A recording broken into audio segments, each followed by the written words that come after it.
when we're talking, you're like a walking promotion. You've got your embroidery on your shirt. You've got your books handy. Are you working? Like, what are you doing? Are you still I mean, you're obviously still promoting yourself, and I'm so grateful that you agreed to join me on the show. I mean, I'm just enjoying you. Unbelievable.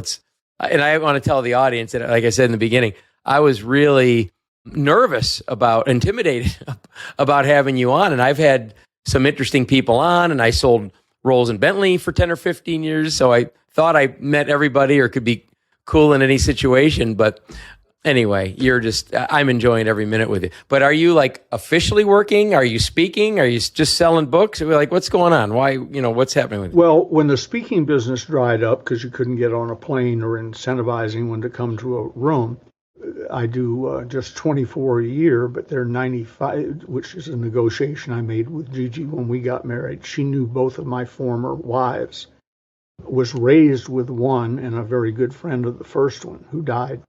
And so when I asked her to marry me and told her I was in love and all, she said, okay, I love you, and I was hoping you'd ask, and I'm ready to go pick out rings. However, I do know your two previous wives. And I said, yeah, but I've been very open with you. They can't spring anything on you. And she said, no, what they sprung on me was you do over 300 speeches a year and you're hardly ever home. I can be lonely by my own self. So we must discuss how many times. And then I've heard in Marin County that you couldn't go into a restaurant because you had 5 major companies there, the cosmetic company, a motor oil additive company, a vitamin company, and so on, that distributors were always in town. So you never got through a meal without somebody, pulling up a chair and going, hi, we won the contest in Columbus, Ohio. We're out here for a week. You mind if me and the missus sit here with you? She says, I don't want to live like that. So I would like for you to just be Ben Gay that nobody knows, and then you and I.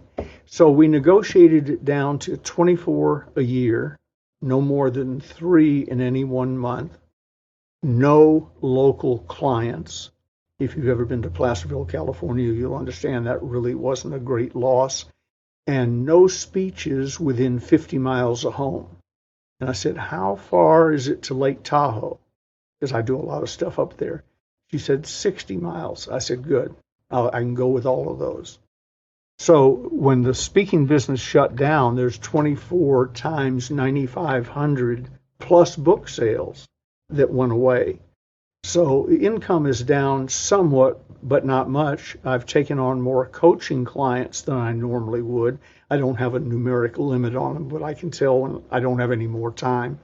So with the traveling gone temporarily, I've taken on more coaching clients. I've written 24 books, but 12 of them were ghost written. I ghost wrote them. So I've ghost written 2 or 3 books since the shutdown. I do a lot of direct mail.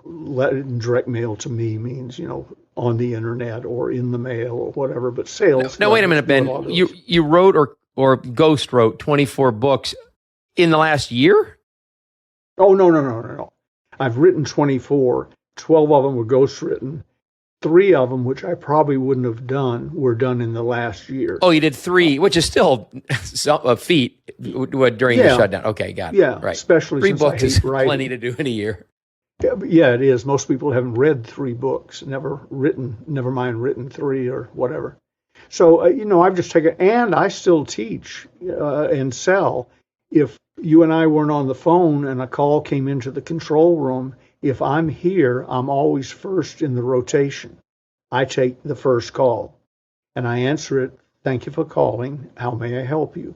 I don't say this is Ben Gay, because then that elongates the conversation frequently. And if they're asked for Ben Gay, then Bob Talbert, who is my alter ego, finds out why they're calling, because the odds are there's someone else on the team that would better serve their needs. So, but a lot of people have bought from me directly and didn't know it. I sold yesterday afternoon 2 parcels of land in Arizona, an acre apiece, to people who've never seen the land, probably never will see the land. It's the type of thing you buy for retirement, but frequently don't retire to it.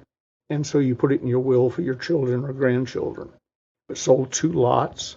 Is this property that you own, or are you also a realtor? Yeah, I'm not a realtor, and that particular thing doesn't require a real estate license. When you go to sign up and all the paperwork sent to you, that comes from a realtor who fills it out. No, they called me one day and wanted to know if I knew how to sell land. I said, sure, I've sold lots of land, because the subject matter was write something. And they said, well, what we do is write, and there's a sales lesson here coming, Jeff. What we do is we run a 1-inch ad in classified papers all over the country. But we're not selling much. He said, can you write a 1-inch ad that will sell 1-acre plots in Arizona? And I said, no, don't know how to do that. They said, well, I was told you could sell anything. I said, I can't, I won't, but I could, probably is true. But your problem is what you're asking for is virtually impossible. But what I can do is I can write a 1-inch ad that will get people to dial your 800 number. You do have an 800 number, don't you? No, we just run our regular number.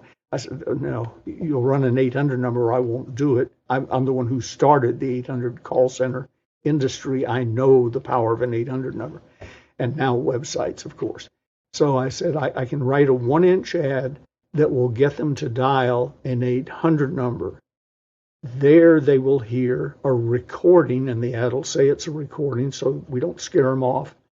There they will hear a recording of a script that I will write, and I wound up narrating it for them. And that script will get them to leave their name, address, phone number, website, whatever, email. And then I will write a sales letter that goes out with your literature and all, and there and only then will I sell the land. And the answer is yes, I can sell a lot of land if we do that. Here's the sales lesson, Jeff. You always got to know what you're selling at each step along the way. Step 1, I was selling them on dialing a number to hear a recording. Make the call, right. Yeah, that's a successful sale. That's the sale. That's the only sale at that moment. At that moment, right. And then when they listened to the recording, the sale was, give me your name, address, and phone number, email, etc. And if they did, that was a sale. And then we sent them the package, and they read it, and it encouraged them to buy now. And if they called or emailed to buy now, that was a sale. And then they bought.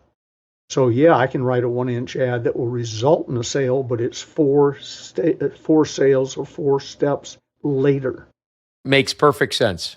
And it's funny because people worry about the sale that they're not on, the sales step that they're not on often, I think.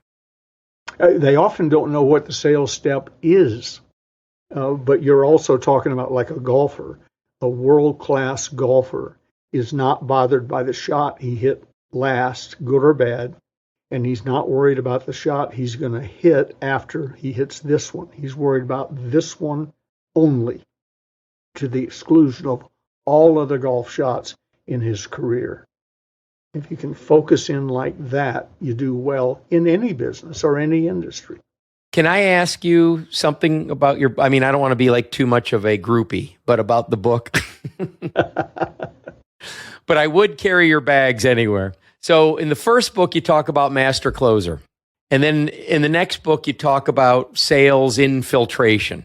Can you explain a little of that about that? Sure. In the closers part 1, and we'll tell them how they can get it if they're interested. In the closers part 1, we teach the kicks, the blocks, and the punches of selling. He said this, you said this, he said that, here's his objection, here's how you overcome that objection, etc. The 3 devil close? Yeah, the 3 devil close. I never forgot, that's all. Go ahead, I'm sorry. 25 years later, I still remember that.